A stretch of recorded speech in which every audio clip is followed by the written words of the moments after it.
Lord सबको। एक सवाल मैं पूछना चाहता हूं दिल से।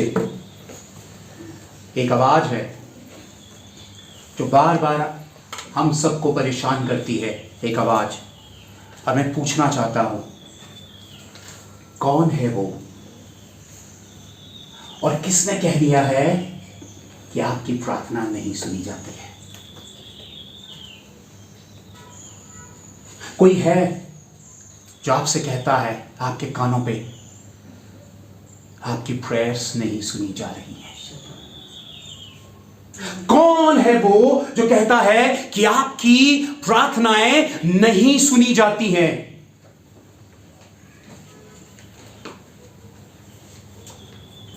अगर वो है तो वो सामने आए। अगर कोई है ये कहता है कि आपकी प्रेयर्स नहीं सुनी जाती है, तो मैं कहता हूं कि वो सामने आए और ये बताए कि क्या रीजन है कि वो इस बात का दावा करता है कि हमारी प्रार्थनाएं नहीं सुनी जाती हैं। झूठ,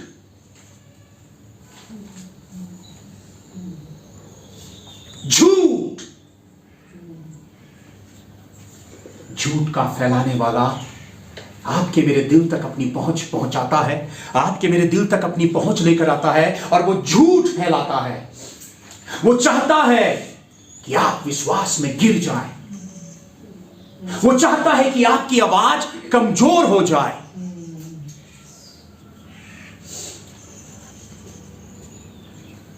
एक ऐसा झूठ का जाल जो फैलाया जाता है हमारे दिल में, हमारे दिमाग में, और हमें भीतर ही भीतर कमजोर और खोखला किया जाता है। और कई बार हम टूट के हार के कई प्रेयर्स पॉइंट्स जो होते हैं उसे अपनी जिंदगी से हटा देते हैं। हम सोचते हैं कि खुदा तो सुन ही नहीं रहा है। झूठ, ये सब कुछ झूठ है। एक झूठ का हमारे जो है ना, एक झूठ का, एक साजिश का जाल बिछाया है किसी दुश्मन ने, और मैं चाहता हूं कि आज हम उस जाल को निकाल कर जला दें। ना वो रहेगा, कहते हैं ना, ना रहेगी बांस, ना बजेगी बांसुरी, ना रहेगा जाल, ना रहेंगे फंदे, क्योंकि जाल है तो हम फंदों में फंसते हैं। एक शख्स ना जाने कब से हमारी जिंदगियों में जहर घोलता आया है और ये कहता आया है कि ओ आपकी प्रार्थना नहीं सुनी जा रही, किसी खास शख्स के पास जाइए। प्रभु ने कहा कि जो गिरे पिसे तुच्छ नीच जो है भी नहीं, मैं उनके लिए आया हूं। यीशु मसीह के लिए ऐसे ही लोग खास हैं, और मैं ये बोलता हूं कि मैं खास हूं। यीशु की नजरें मेरी ओर को हैं। आपका कॉन्फिडेंस छीनना चाहता है शैतान। वो बताएगा कि दुनिया के हर शख्स की प्रेयर्स को यीशु मसीह सुन रहा है, पर जहां पर आपकी बात आती है, बेटा इसकी लाइट, अच्छा, जहां पे बात आती है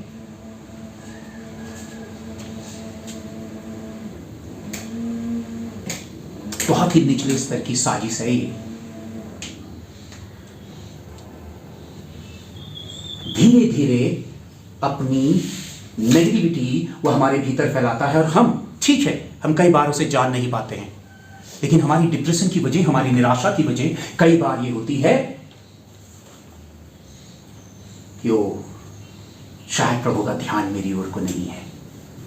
मैंने कितनी बार ऐसा प्रभु से कहा कि आपका ध्यान मेरी ओर को क्यों नहीं है? अगर यीशु का ध्यान मेरी ओर नहीं होता तो मैं कहीं पे चरस और गांजा पी रहा होता। यीशु का ध्यान मुझ में नहीं होता तो मैं कोई गुनाह के दलदल में फंसा होता। यीशु का ध्यान मुझ में नहीं होता तो मैं पापी दुनिया पे पत्थर उठाए फिर रहा होता, किसी पर हमला करने के लिए। दुनिया आज दुनिया ऐसी तो हो चुकी है, एग्रेसिव, पत्थर उठाएगी। अगर यीशु आपकी प्रार्थना नहीं सुन रहा है तो हर सुबह उठकर आप क्यों कहते हैं, प्रभु तेरा धन्यवाद, तुमने मुझे आज का दिन दिया। ओह जीसस, अगर यीशु की नजरें आपकी ओर को नहीं है, तभी सवाल उठता है कि किसके ऊपर उसकी नजरें हैं।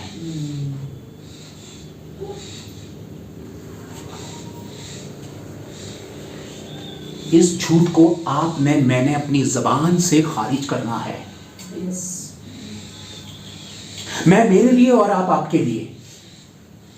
हम भीड़ का हिस्सा जरूर बनते हैं, लेकिन भीड़ पर मैं अकेला हूं जिस पर प्रभु अपनी नजरें कर रहा है। प्लीज, जितने ऑनलाइन भाई बहन हैं और जितने लोग यहां पे हैं, थोड़ा सा मैं आप लोगों को कष्ट देना चाहता हूं। प्लीज अपनी जगह में खड़े हो प्लीज, और आज अपने दिल से जो मैं बोलूंगा पूरे दिल से बोलेगा। अपने हाथ लगाकर अपने आप से ये कहिएगा, इस सारे झूठ को जो शैतान ने मेरी जिंदगी में डाला है, आज पूरी तरह से मैं उसे खारिज करता हूं, उसे रिजेक्ट करता हूं। ये शैतान झूठा है, तूने झूठ मेरे भीतर डाला। मेरी सारी प्रेयर्स मेरा प्रभु सुन रहा है, वो मेरे साथ है, वो मेरी आवाज सुन रहा है। मेरी हर एक प्रार्थनाएं सुनी जा रही है। जो झूठ है मैं उसे खारिज करता हूं। थैंक यू जीसस, प्लीज बैठिए।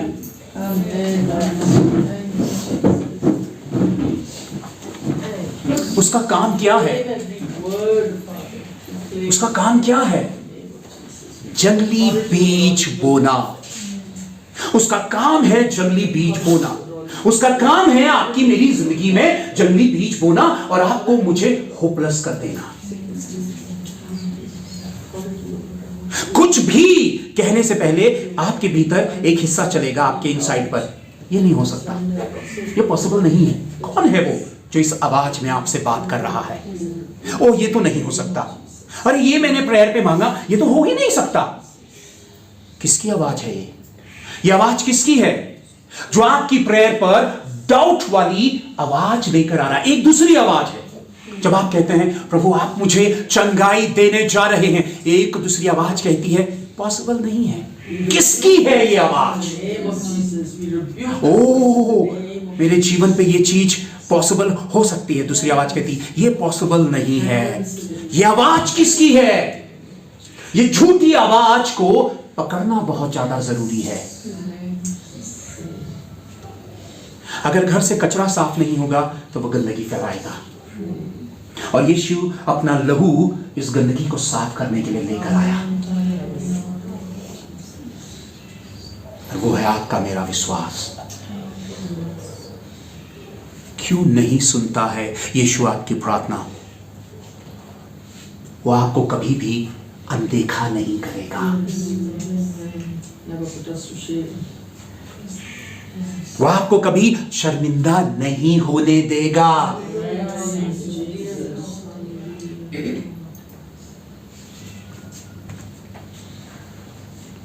पर एक है जो हमेशा आपका ध्यान उससे हटाकर कहीं और रखना चाहता है। वो चाहता है कि वो देखो वो कितनी बड़ी प्रॉब्लम है, क्या ये सॉल्व हो सकती है? ये बीमारी कितनी इम्पॉसिबल है, सबने हाथ उठा दिए, ये पॉसिबल नहीं है। आपके भीतर यही चलता है कि ये पॉसिबल नहीं है। बाहर से आप जबानी तौर पर कहते हैं पता नहीं पता नहीं, हम अपने हाथ पैर छोड़ने लगते हैं। अगर आप कहते हैं कि यीशु प्रभु है, तो सबसे पहले सबसे इंपॉसिबल सिचुएशन को उसके सामने रखिए। वो महिमा का काम आपको करके दिखाएगा। सालों से मसीहत को मूर्ख बनाया जा रहा है, बेवकूफ बनाया जा रहा है, और हम बेवकूफ बनते चले आ रहे हैं हमारी कमजोरियों की वजह से, क्योंकि हम में कुछ ढीलापन है जिसका शिकार हमें हमारा दुश्मन बनाता है। हमारी कमजोरियों का शिकार वो हमें बनाता है, और हमारी कमजोरियां क्या है वो मैं बताना चाहता हूं अभी।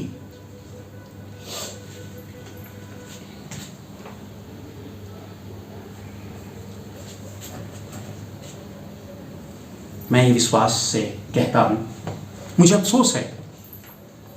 अफसोस है, लेकिन अफसोस के बाद मुझे खुशी है। अफसोस कि मैंने बहुत सारी ब्लेसिंग्स को खोया है। और हम में से हर एक कहीं पे ना कहीं पे अपनी लापरवाही, अपनी ढीलेपन, अपनी कमजोरी की वजह से हमने अपनी ब्लेसिंग्स को खोया है। लेकिन खुशी की बात, वो सारी आशीषें जो शैतान ने छीनी है, मैं उससे यीशु के नाम से छीनता हूं। वो सब वापस आएंगी। यही सच है। मैं ओवर एक्साइटेड नहीं हूं, लेकिन हां, आत्मा जरूर उछाल मार रहा है।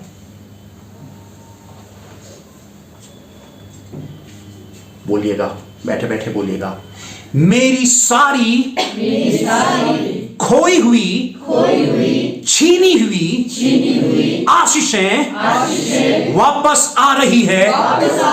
मैं विश्वास करता हूं, मेरी सारी ब्लेसिंग्स वापस आ रही है। शैतान के हाथों से छीन ली गई है मेरे विश्वास के द्वारा। हालेलुया।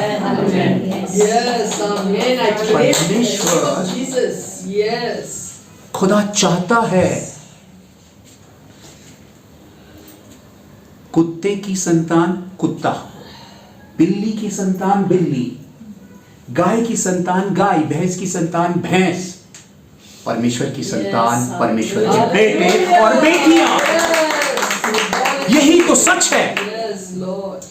आप वो हैं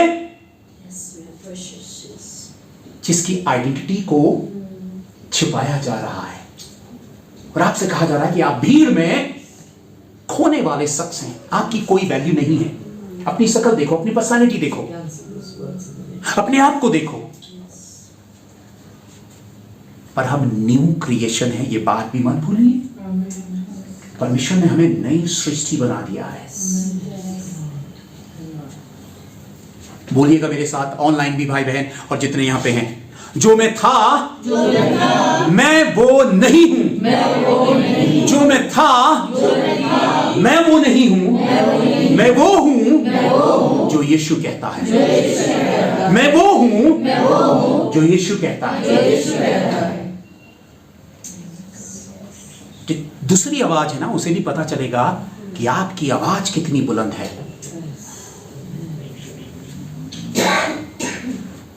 वो कई जगह आपकी इंसल्ट कराएगा, कई जगह वो आपको ठोकर खिलाएगा, कई जगह आपको वो होपलेस कराएगा, कई जगह आपके आंसर्स उल्टे सीधे आएंगे। रिलैक्स, वेट करिए, वेट करिए। अभी सर्वोत्तम आना बाकी है। हालेलुया। अभी सर्वोत्तम आना बाकी है। वो है हमारे बाप की मुट्ठी में। आप खास हैं। आप भी तो खास हैं। आप ये सोचते हैं कि दुनिया जो चमकती हुई दुनिया है, ये खास है, ये बहुत खुश है। अगर खुशियां दुनिया में मिल रही है तो यीशु मसीह के पास कुछ नहीं है। हम बेकार लोग हैं। ब्लेसिंग्स आपकी हैं, ब्लेसिंग्स मेरी हैं। वो सारी ब्लेसिंग्स जो बाइबल के भीतर हैं वो आपकी हैं।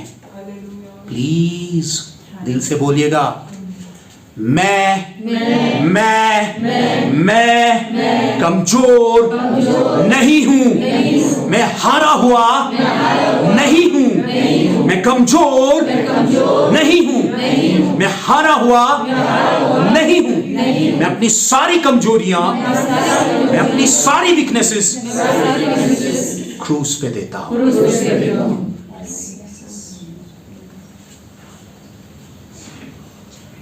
लेकिन ये सारा कंफ्यूजन, चोर का हमारी जिंदगी में आना और गड़बड़ी डालने की वजह हम हैं।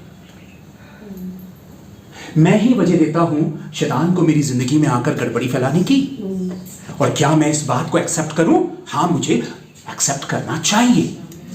अगर मैं अपनी वीकनेसेस को एक्सेप्ट करता हूं तो उसमें काम होता है।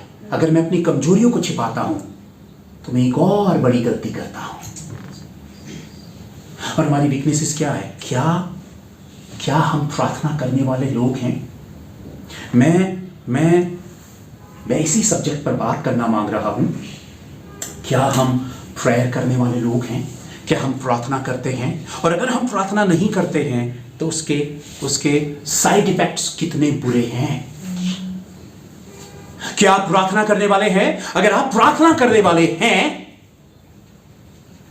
तो आपके पास होप सबसे ज्यादा पावरफुल तौर पे रहेगी। आपकी प्रेयर आपको होप दिलाती है। वो होप दुनिया की नहीं बल्कि हेवन की है। बाइबल अगर आप लोगों के पास है तो जेम्स निकालिएगा, याकूब, जेम्स चैप्टर 5। बाइबल पर हम देखते हैं याकूब 5। प्रार्थनाओं की पावर, प्रेयर्स की पावर, प्रार्थनाओं का सामर्थ। जेम्स याकूब 5 अध्याय वचन 16 क्या कहता है? याकूब अध्याय 5 वचन 16, इसलिए तुम आपस में एक दूसरे के सामने अपने अपने पापों को मान लो और एक दूसरे के लिए प्रार्थना करो। James chapter 5 verse 16।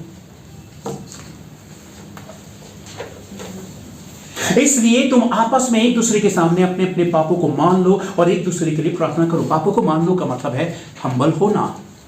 अपने आप को हम्बल करो, मानो यहां मैं इंसान हूं, मुझसे गलतियां होती हैं, इस बात को एक्सेप्ट करो। इसलिए तुम आपस में एक दूसरे के सामने अपने अपराधों को मान लो और एक दूसरे के लिए प्रार्थना करो, जिससे क्या लिखा है आगे? जिससे चंगे हो जाओ।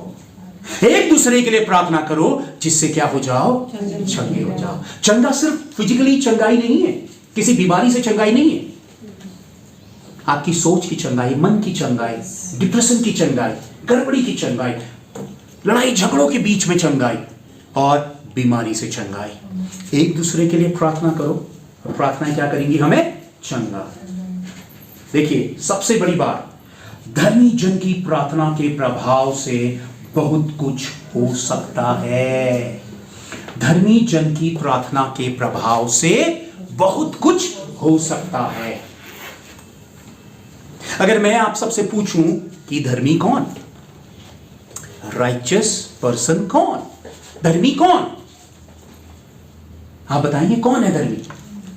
कौन है? हम हैं, हम ही तो हैं। हम विश्वास के द्वारा क्या ठहरा दिए गए हैं? ये परमेश्वर का मामला है। अगर कोई आपसे पूछेगा कि आप धर्मी कैसे हैं, आप कहिए क्राइस्ट से जाकर पूछिए, क्योंकि उसने मुझे धार्मिकता दे दी है। मैं धर्मी हूं और मुझे ये क्राइस्ट ने दिया है। उसने कहा कि तुम धर्मी हो।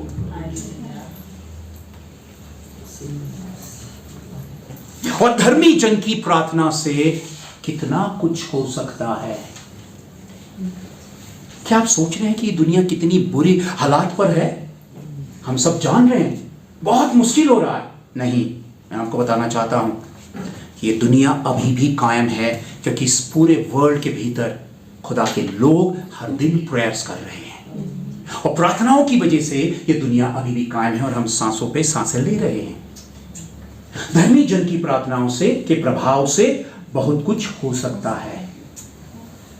बोलिएगा प्लीज, मैं धर्मी हूं, मैं धर्मी हूं, मैं पापी नहीं हूं, मैं धर्मी हूं।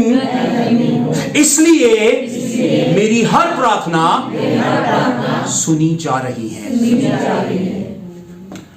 जब आप पापी वाली फीलिंग के साथ प्रभु के पास जाते हैं, हमेशा जब आपने कोई गलती की है, ऑब्वियसली परमेश्वर का आत्मा आपको तैयार करेगा माफी मांगने के लिए। वो आपके भीतर का जो विवेक है, जो कॉन्शियस है, जो परमेश्वर का आत्मा है, वो आपको बार बार पुश करेगा, माफी मांगो, माफी मांगो, माफी मांगो, तुमने गलती की है। क्यों कहता है वो बार बार माफी मांगो? क्योंकि वो आपको क्लीन चाहता है। माफी मांगो और क्लीन हो जाओ। ज्यादा समय तक गंदगी को अपने ऊपर लेकर मत चलो, माफी मांगो। और जब आप धर्मी हैं, प्लीज इस बात को समझिएगा। मैं कोई संदेश नहीं दे रहा हूं, पर मैं ये सोच रहा हूं कि हमारे दिल की गहराई तक उतरे। अगर आप धर्मी हैं, किसने आपको धर्मी बनाया? बताइए प्लीज मुझे। क्राइस्ट ने। यीशु मसीह ने। अगर यीशु ने आपको धर्मी ठहरा दिया तो मुझे बताइए यीशु से बड़ा कौन है जो आपको पापी ठहराए? कोई भी नहीं। जब उसने आपको कह दिया कि आप धर्मी हैं तो आप धर्मी हैं। किसी को अपना इस बात की सफाई देने की आपको जरूरत नहीं है। अगर सफाई मांगनी हो तो जिसने आपको धर्मी ठहराया है उससे सफाई मांगी। अगर आप धर्मी हैं, अभी आपने बोला ना कि मैं धर्मी हूं, अगर आप धर्मी हैं तो बताइए आपकी प्रार्थना क्यों नहीं सुनी जाएगी? अगर आप धर्मी हैं तो फिर आप क्यों डाउट करते हैं कि मेरी प्रयास नहीं सुनी जा रही है? क्योंकि सबसे पहले धर्मियों की ही प्रार्थना सुनी जाती है। जब आप प्रेयर पर जाएं तो इस विश्वास के साथ जाएं कि आज मेरी प्रार्थना प्रभु सुनने जा रहा है, क्योंकि मैं धर्मी हूं। मैं धर्मी हूं और वो सबसे पहले प्रायोरिटी धर्मियों को देगा। वो पहला स्थान आपको देगा। जब आप प्रार्थना कर रहे हैं तो आप प्रार्थना में पापियों के समान मत जाइए, बल्कि धर्मी के समान जाइए। जब आप धर्मी के समान जाते हैं तब आपके कॉन्फिडेंस के आगे शैतान अपना इरादे कामयाब नहीं कर सकता। वो चाहता है कि आप हमेशा कमजोर, हारे, टूटे हुए और डाउट से भरे हुए प्रभु के पास जाओ और कंफ्यूजन की प्रेयर करो। वो आपकी मेरी प्रार्थनाओं पर गड़बड़ी डालना चाहता है, क्योंकि उससे पता है कि जैसे ही आप अपनी पावरफुल प्रेयर करना जान लेंगे आपके चारों ओर का माहौल बदलना शुरू हो जाएगा। देखिए, दो तरह की प्रार्थना होती है। लापरवाही की प्रार्थना कभी मत करिए। जब तक आप तैयार नहीं होते हैं भीतर से, प्रेयर मत करिए। आप सिर्फ इसे एक रूटीन मत बनाइए, रिचुअल्स को फॉलो मत करिए, परंपराओं को फॉलो मत करिए, बकर बकर मत करिए जब तक आपकी रूह से, आपकी आत्मा से वो बात नहीं उमड़ती है। पवित्र आत्मा को वेलकम करिए, उस माहौल को तैयार करिए, कुछ सॉन्ग सुनिए, प्रभु के बारे में सोचिए और विचारिए। जब वो एक वातावरण तैयार होता है तब उसमें एंट्री करिए और उसे प्रेज करिए, उसे प्रेज करिए, उसे प्रेज करिए, उसकी महिमा करिए और positive positive positive positive positive positive positive positive positive positive positive सोचिए। नेगेटिविटी की ओर को बार बार आपका ध्यान जाएगा, खींचिए। कमजोरियों की ओर को, डर की ओर का आपका ध्यान जाएगा, लेकिन उसे खींचिए। यही तो एक वॉर है, यही तो एक बैटल है, यही तो एक लड़ाई है जो आपके दिल और दिमाग में चलती है और आपने उसे जीतना है। धर्मियों की प्रार्थना से बहुत कुछ हो सकता है। आप समझ रहे ना? हम जोब देखेंगे, हम पीछे आए, ओल्ड टेस्टामेंट पे हम आए और हम देखते हैं जोब, यानी कि क्या है, अय्यूब हम देखते हैं। हम अय्यूब देखते हैं, देखेंगे हम अय्यूब है। भजन संहिता से पहले आ जाते हैं, हम भजन संहिता से पहले आते हैं और अय्यूब देखते हैं। जोब चैप्टर 15, अय्यूब अध्याय 15, अय्यूब अध्याय 15 और वचन 4।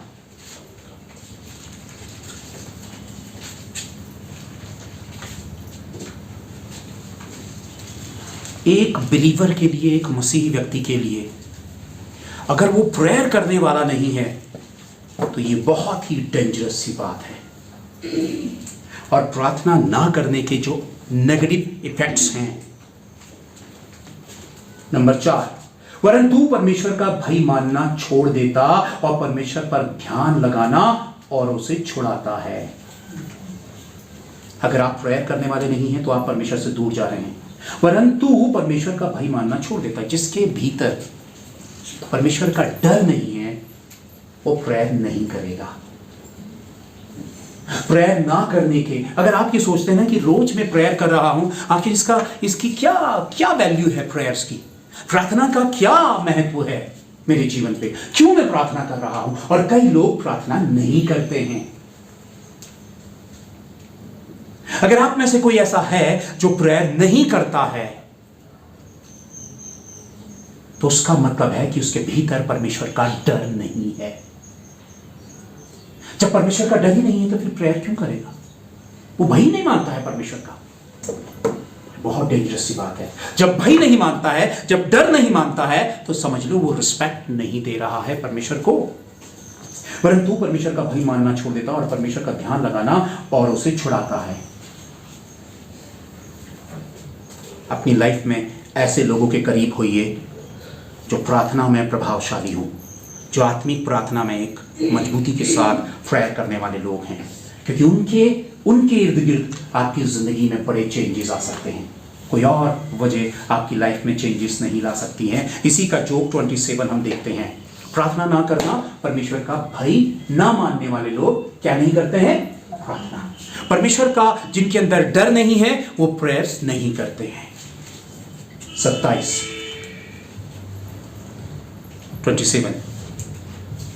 उसका हम देखते हैं 10।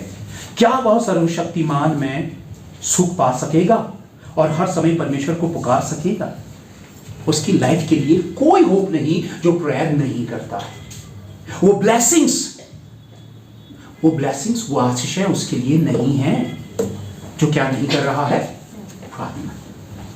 प्रार्थना ना करने वाले लोग भी होते हैं। बहुत सारे बहाने बनाने वाले लोग होते हैं। वो सोचते हैं कि हमारे पास टाइम नहीं है, हमारे पास वक्त नहीं है। वक्त देने वाले के लिए ही आपके पास वक्त नहीं है। फर्क नहीं पड़ता है, सालों साल फर्क नहीं पड़ता है, लेकिन एक वक्त ऐसा आता है जब फर्क पड़ना शुरू हो जाता है। और तब हम सोचते हैं कि ऐसा क्यों हो रहा है? ऐसा इसलिए हो रहा है कि आपने अपनी लाइफ में डिसिप्लिन ही तैयार नहीं किया अपने खुदा के साथ प्रेयर करने का। अगर आप प्रार्थना करने वाले शख्स नहीं हैं तो आप मसीह शख्स नहीं कहला सकते हैं, आप बिलीवर नहीं कहला सकते हैं, क्योंकि प्रेयर ही आपकी प्रायोरिटी है। और वो क्या कहता है? क्या वह सर्वशक्तिमान में सुख पा सकेगा? उसको क्या ब्लेसिंग्स मिलेंगी, क्या आशीषें मिलेंगी अगर वो प्रेयर ही नहीं करता है? तो नहीं है उसके लिए। उसकी जिंदगी शैतान का शिकार होती चली जाएगी। उसकी लाइफ जो है वो शैतान के चंगुल में चाहती चली जाएगी। कितने लोग मसीहत में आते हैं और वापस क्यों चले जाते हैं? रीजन यही है कि वो परमेश्वर का डर नहीं मानते और उसके साथ वो प्रेयर करना नहीं चाहते। सिंपल सा काम। आपको कुछ ओवर स्मार्ट नहीं बनना है, कुछ और ओवर कुछ नहीं सोचना है। सिंपल सा उसके सामने खुद को सरेंडर करना है और उससे प्रेयर करनी है, उसके नाम से प्रेयर करनी है। और अगर आप ये नहीं कर रहे हैं, अब आप देखते हैं साम भजन संहिता, साम हम देखते हैं 14 और उसका 4। थोड़े से रेफरेंसेस हैं बस, तो मैं आप लोगों के सामने रख रहा हूं। क्या किसी अनर्थकारी को कुछ भी ज्ञान नहीं रहता? 14 का 4। क्या किसी अनर्थकारी को कुछ भी ज्ञान नहीं रहता, जो मेरे लोगों को ऐसे खा जाते हैं जैसे रोटी और परमेश्वर का नाम नहीं लेते।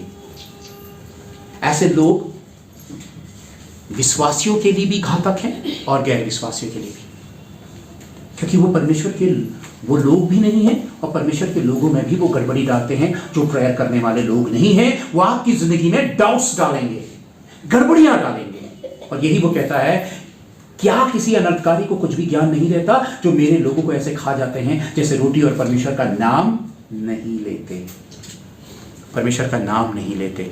कई हो सकता है कई क्रिश्चियन फैमिलीज ऐसी हों, कई मसीही परिवार ऐसे हों जिनके घर पे बाइबल कभी खोली ही नहीं जाती हो, जिनके घर पे सिर्फ कुछ ही खास ही मौकों पर प्रेयर होती हो। क्या आपकी जिंदगी का रूटीन है प्रेयर करना? क्या आपने अपनी प्रेयर्स को प्रायोरिटीज दी है?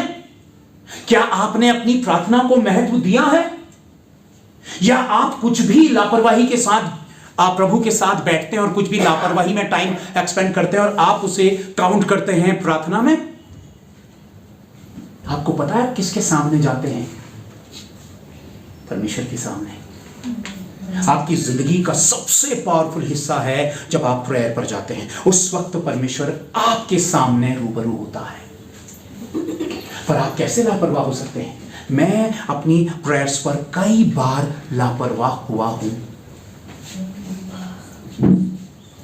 और आपको बता नहीं सकता हूं। जब मैं ये बोल रहा हूं तो मेरे रोंगटे खड़े हो रहे हैं, क्योंकि मैं इतना भयानक गलती करता हूं, क्योंकि खुदा ने अपने आप को छिपाया है। इसलिए मैं ये गलती करता हूं कि मैं अपनी प्रेयर्स पर लापरवाह हो जाता हूं।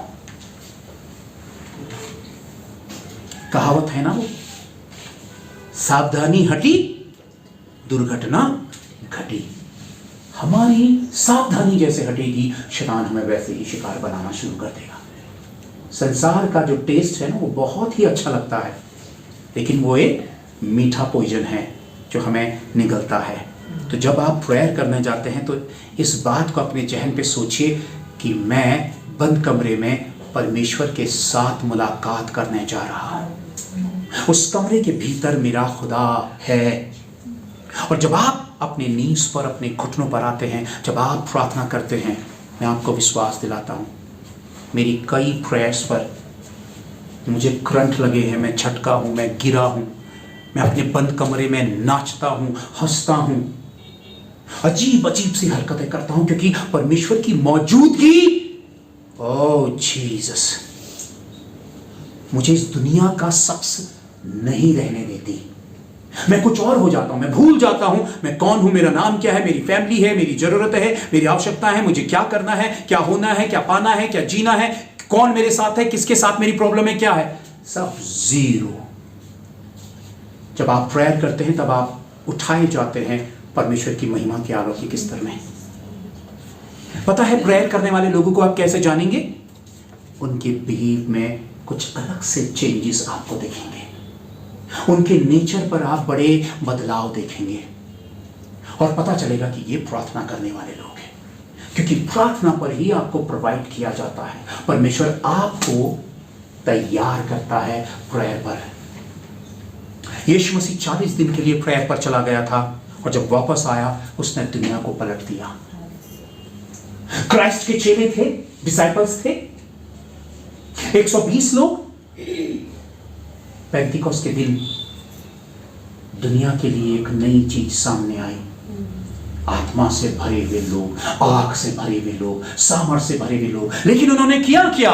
वो 10 दिन तक एक कमरे में बंद रहे। आप ये सोचते हैं कि दुनिया छूट जाएगी, आप ये सोचते हैं कि बहुत सारा आपका लॉस हो जाएगा, बहुत सारा नुकसान हो जाएगा अगर आप दुनिया को टाइम नहीं देंगे, इसलिए आप परमेश्वर को टाइम नहीं देते हैं। वो जो दूसरी आवाज है ना, वो झूठी आवाज है जो आपको उकसा रहा है दुनिया के लिए, और आप परमेश्वर को कम से कम टाइम देते हैं। अपनी प्रेयर्स पर कम से कम टाइम आप वक्त गुजारते हैं।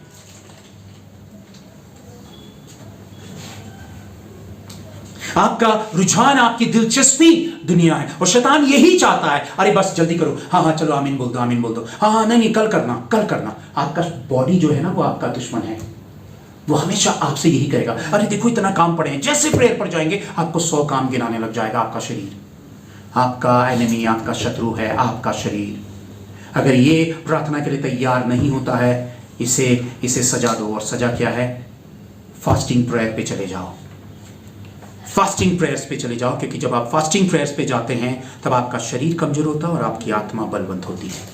आप आत्मिक रीति से मजबूत और ताकतवर होते हैं, और ये आपको करना होगा क्योंकि ये आपकी जिंदगी का सवाल है। प्लीज, मेरी जिंदगी का सवाल है इसलिए मैं प्रेयर करूंगा, आपकी जिंदगी का सवाल है इसलिए आप प्रेयर करेंगे। आप चाहते हैं कि आपके संबंध गुनगुने ना रहे तो आप उसे गर्म करिए, और वो बंद कमरे में आत्मा की आग से आप धकेंगे। 10 दिन तक वो लोग, 120 लोग बंद कमरे में बदल रहे थे, और जब वो बाहर आए तो वही बाहर नहीं आए बल्कि आग उनके साथ बाहर आई, और वो आग थी पवित्र आत्मा की। आग की सी लपटें उन्हें जलती हुई दिखाई दी। अगर हम सब जिम्मेदार हो जाएं, सीरियसली, अगर हम पूरी तरह से सचमुच दिल से प्रार्थना करने वाले हो जाएं, उस दुनिया में बहुत कुछ ऐसा है जो अभी तक नहीं बदल रहा है। वो हमारी वीकनेसेस की वजह से नहीं बदल रहा है, हमारी कमजोरियों की वजह से नहीं बदल रहा है, और बदलेगा जब हम आत्मा में आग बन जाएंगे। एक ही आपकी सबसे बड़ी आपकी ताकत है, आपकी प्रेयर जो खुदा ने आपको दी है। आप उसके लिए भी लापरवाह हैं। एक को 2 तोड़े, एक को 4, एक को 5। 5 वाले ने 10 किए, 4 वाले ने 8 किए, 2 वाले ने 4 किए, और 1 वाले ने उसे गाड़ दिया जमीन पे। क्या मल्टीप्लाई हो रहा है हमारी जिंदगी में परमेश्वर का साथ, हमारा रिश्ता? आप कोई भी हो, अगर आप पहले यीशु के नहीं हैं तो दुनिया के किसी भी पावर, पोजीशन, जगह पर आपकी कोई वैल्यू नहीं है। आप कुछ नहीं है, नथिंग। आप कोई भी क्यों ना हो।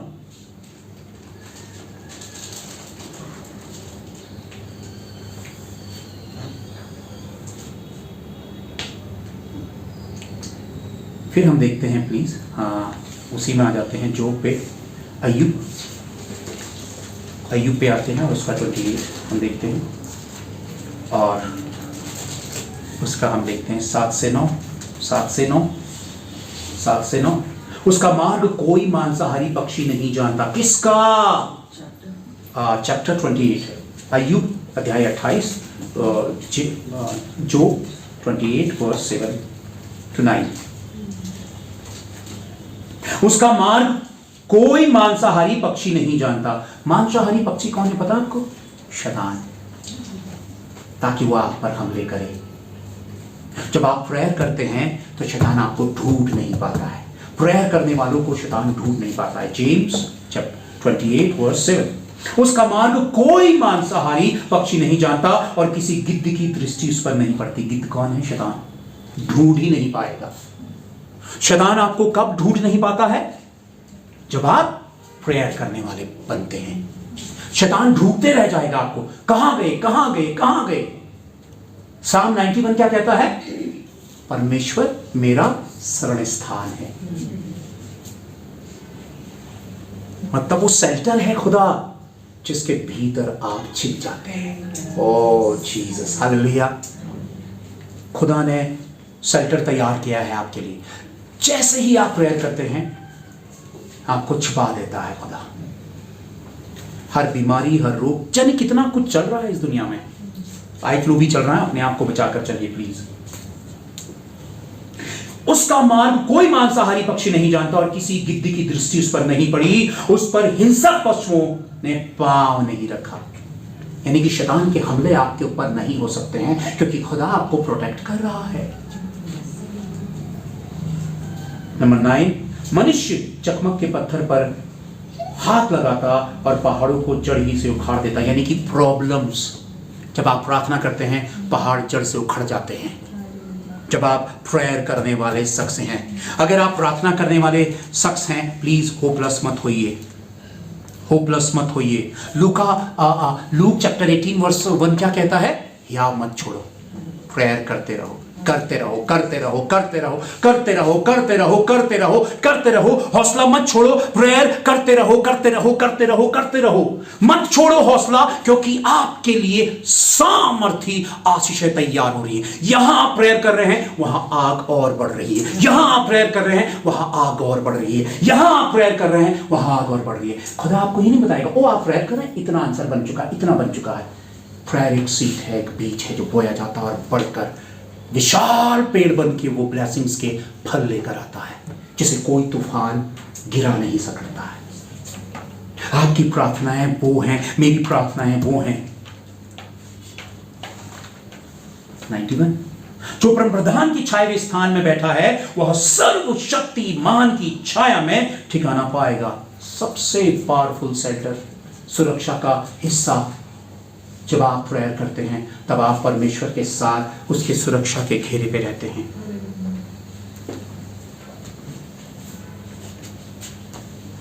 एक और रेफरेंस आप लोगों के सामने रख रहा हूं बस आखिरी, इफिसियो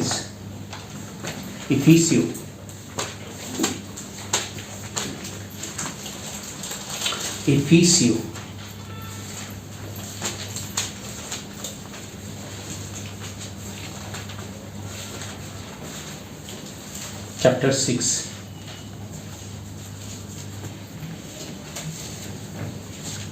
वर्स 10। इसलिए प्रभु में और उसकी शक्ति के प्रभाव में क्या बनो? बलवंत बनो। इसलिए प्रभु में और उसकी शक्ति के प्रभाव में बलवंत बनो, परमेश्वर के सारे हथियार बादलों की तुम शैतान की युक्तियों के सामने खड़े रह सको। इसलिए प्रभु और उसकी शक्ति के प्रभाव में बलवंत बनो। आपकी ताकत आपकी प्रार्थना है, और शैतान सबसे ज्यादा आपको किस में गिराएगा? प्रेयर्स में। सबसे ज्यादा कमजोर किस में करेगा? प्रेयर्स में। प्रेयर पे जाने से 10 मिनट पहले सब कुछ अच्छा होता है। शैतान की रुकावट है, देखिए, अचानक आपका फोन बजने लगेगा, अचानक कोई आपको आवाज लगाने लगेगा, अचानक कोई आपके डोर पे नॉक करने लगेगा।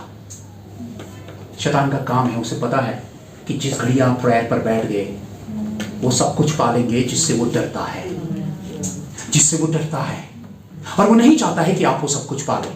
इसलिए वो गड़बड़ी आपकी प्रेयर्स पर फैलाएगा। सबसे ज्यादा प्रॉब्लम वो क्रिएट करेगा आपकी प्रार्थनाओं पर।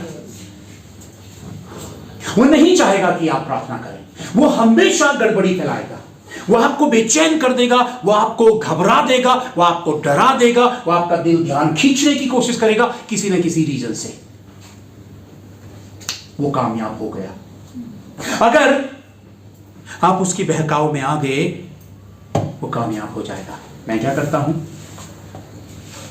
मैं अपने फोन पूरी तरह से बंद करके उसे साइड फेंक देता हूं, फेंक देता हूं।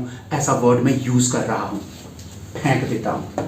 अब जमीन पे नहीं फेंकता हूं, इतना भी मुझे पता है जमीन पे गिर जाएगा, इसलिए ऐसी जगह में फेंकता हूं कि वो रहे, पर फेंक देता हूं। मैं एक अपने आप में एक तरीका अपनाता हूं कि जाओ, दूर रहो मुझसे, मेरे बाप के और मेरे बीच में आने की कोशिश मत करना, क्योंकि शैतान सबसे बड़ा जरिया इन्हीं चीजों को हमारी जिंदगी में बनाता है। साइड हो जाओ। कल मेरी ही जिंदगी नहीं रहेगी तो वो मोबाइल फोन क्या करेगा?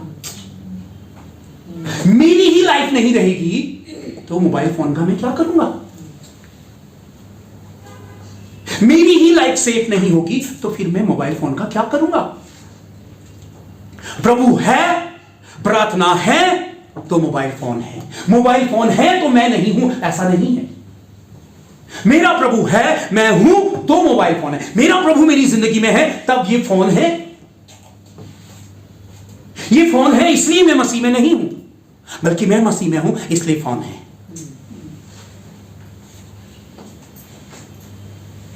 कोई भी आपका अपना खास क्यों ना हो, मेरी मां हो, मेरा पिता हो, मेरा बाप हो, मेरी मां हो, पर हर रोज मैं कहता हूं कि यीशु मेरा बाप है और वो मेरे बाप का भी बाप है, तो फिर वो बीच में नहीं आ सकता कुछ और। आपके मेरे रिश्ते कमजोर करने के लिए हजारों लोग ताक में हैं। आपको गिराने के लिए ये पूरी दुनिया ताक पे है। आपको कमजोर करने के लिए, आपको पैर फंसाकर गिराने के लिए पूरी दुनिया ताक रही है। वो मौके ढूंढ रही है कि आप मिट्टी में मिल जाओ। वो दुनिया मौके ढूंढ रही है कि आप बिल्कुल यूजलेस मसीह बने रहो, ऐसे ही उलझे हुए रहो। ना आपकी प्रेयर ठीक, ना आपकी बाइबल ठीक, ना आपकी स्पिरिचुअल लाइफ ठीक, ना आपका आत्मिक जीवन ठीक, ना ही आपके बाइबल के साथ कनेक्शन, ना ही आपके प्रभु के साथ कनेक्शन। आप हमेशा बस एक मसीही उलझे हुए मसीह का जीवन जीते हैं। और वो कहता है बल धारण करनी, यानी कि पावर कहां से मिलेगी? प्रेयर से मिलेगी। मुझे जरा ये देना, मैं कुछ रेफरेंसेस आप लोगों के सामने, सिर्फ मैं कुछ रेफरेंस आप लोगों के सामने रख रहा हूं, बस मैं पढ़ता चला जाऊंगा, बस आप सुनिएगा कि प्रेयर की पावर क्या है। मैं वो आप लोगों के सामने पढ़ता हूं। मृत्यु की तरंगों ने तो मेरे चारों ओर घेरा डाला, अधर्मियों की बाढ़ ने मुझको घबरा दिया। अधलोक की रस्सियां मेरे चारों ओर थी, मृत्यु के फंदे मेरे सामने थे। अपने संकट में मैंने यहोवा को पुकारा और अपने परमेश्वर के सम्मुख चिल्लाया, और उसने मेरी बात को अपने मंदिर से सुन लिया और मेरी दुहाई उसके कानों में पहुंची। 2 Samuel 22 वर्स 5 to 7। अगर कोई लिख सकता है तो लिख ले, मैं बस सिर्फ रेफरेंसेस पढ़ रहा हूं आप लोगों के सामने, मैं दे दूंगा आप लोगों को। यदि मैं मन में अनर्थ बात सोचता तो प्रभु मेरी नहीं सुनता, यानी कि मेरे मन में खोट होता तो प्रभु मेरी नहीं सुनता। यदि मैं मन में अनर्थ बात सोचता तो प्रभु मेरी नहीं सुनता, परंतु परमेश्वर ने तो सुना है और उसने मेरी प्रार्थना की ओर ध्यान दिया है। Psalm 66 18 to 19। हे यहोवा, भोर को मेरी वाणी तुझे सुनाई देगी, मैं भोर को प्रार्थना करके तेरी बाट जोहूंगा। साम भजन संहिता 5 का 3। क्योंकि उसने दुख को तुच्छ नहीं जाना, आपके दर्द को तुच्छ नहीं जानेगा, बेकार नहीं जानेगा। क्योंकि उसने दुख को तुच्छ नहीं जाना और ना उससे घृणा करता है और ना उससे अपना मुख छिपाता है, पर जब उसने उसकी दुहाई दी तब उसकी सुन ली। साम 22, भजन संहिता 22। और संकट के दिन मुझे पुकार, मैं तुझे छुड़ाऊंगा और तू मेरी महिमा करने पाएगा। साम 50, सांझ को, भोर को, दोपहर को, तीनों पहर मैं दुहाई दूंगा और करहाता रहूंगा और वह मेरा शब्द सुनेगा। हालेलुया। साम 55, हे लोगों, हर समय उस पर भरोसा रखो। कितने समय? हर समय उस पर भरोसा रखो, हर समय उस पर भरोसा रखो। उसने अपने मन की बातें उससे अपने मन की बातें खोल कर कहो, परमेश्वर हमारा शरण स्थान है। साम 63, हे परमेश्वर, तू मेरा ईश्वर है, मैं तुझे यत्न से ढूंढूंगा। सुखी और निर्जन उसर भूमि पर मेरा मन तेरा प्यासा है, मेरा शरीर तेरा ही अभिलाषी है। साम 63, वह लाचार की प्रार्थना की ओर मुंह करता है। आप बेबस है, लाचार हैं, लेकिन वो आपकी प्रार्थना की ओर को मुंह करता है और उनकी प्रार्थना को तुच्छ नहीं जानता। साम 102, तो भी जब जब उनका चिल्लाना उसके कान में पड़ा, तब तब उसने उनके संकट पर दृष्टि की और उनके हित अपनी वाचा को स्मरण करके अपनी अपार करुणा के अनुसार तरस खाया। मैं प्रेम रखता हूं इसलिए कि यहोवा ने मेरे गिड़गिड़ाने को सुना है। उसने जो मेरी ओर कान लगाता है, इसलिए मैं जीवन भर उसको पुकारूंगा। साम 116, क्या ही धन्य है वे जो उसकी चितौनियों को मानते हैं और पूर्ण मन से उसके पास आते हैं। भजन संहिता 119, यहोवा जो इस्राएल का पवित्र और उसका बनाने वाला है, वह यूं कहता है, क्या तुम आने वाली घटनाएं मुझसे पूछोगे? क्या मेरे पुत्रों और मेरे कामों के विषय में मुझे आज्ञा दोगे? जब तक यहोवा मिल सकता है तब तक उसकी खोज में रहो, जब तक वह निकट है तब तक उसे पुकारो। कोई भी मुझसे सहायता लेने के लिए चौकसी करता है कि तुझसे लिपटा रहे, क्योंकि हमारे अधर्म के कामों के कारण तूने हमसे अपना मुंह छिपा लिया और हमें हमारी बुराई के वश में छोड़ दिया। उनके पुकारने से पहले ही मैं उनको उत्तर दूंगा और उनके मांगते ही मैं उनकी सुनूंगा। बहुत कुछ ऐसा है। इतने प्रॉमिसेस, इतने प्रॉमिसेस, इतने प्रॉमिसेस, इतने प्रॉमिसेस, इतने वादे, इतने वादे, इतने वादे, इतने वादे जो उसने अपने वचन में आपसे और मुझसे कहे हैं। आपने क्या करना है? एक समय चूज करना है, बंद कमरे में जाकर प्रेयर करनी है। Hallelujah, hallelujah, hallelujah. Thank you, praise the Lord.